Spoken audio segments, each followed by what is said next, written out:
According to the latest data, we, the U.S., have murdered 202 human beings in the high seas of the Caribbean and Eastern Pacific because we contend they are drug boats carrying cargoes of cocaine headed for the U.S.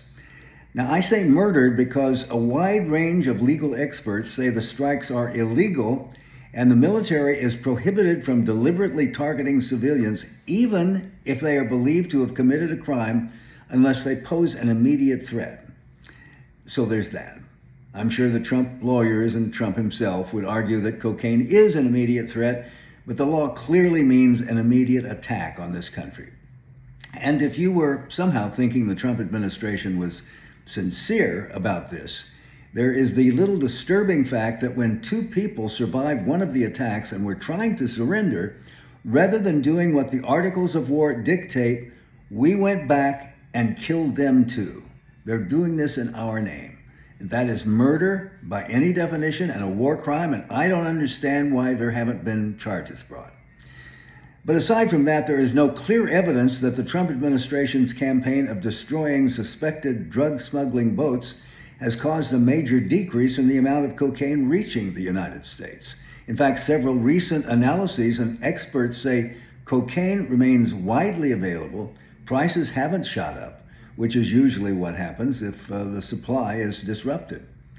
Trump has claimed dramatic reductions in drugs entering the U.S. by sea, but independent fact checkers say the available data doesn't say that and may instead reflect route changes rather than an overall reduction in trafficking. Cocaine use has been around forever, and the cartels always find a way to get the drug into the American market. That will be the case this time too. But the far bigger drug problem today is fentanyl, which was developed and spread by the pharmaceutical manufacturers initially as a pain treatment, but it spread quickly to the recreational market. Medical experts describe fentanyl as being 50 times more powerful than heroin. The death rates from fentanyl are roughly twice those of cocaine, almost 10 times greater than heroin. And there's the little problem of alcohol. Deaths related to alcohol are more than twice those of fentanyl. Yet, as a new book by Brooke Barber demonstrates, America was founded by boozers who were tipsy half the time when we fought the British. Fortunately, the British were probably drunker than we were. The book is called Cocked and Boozy. I recommend it. Point being that the people who make the rules decide which drug of choice is acceptable, even if it's much worse than the others.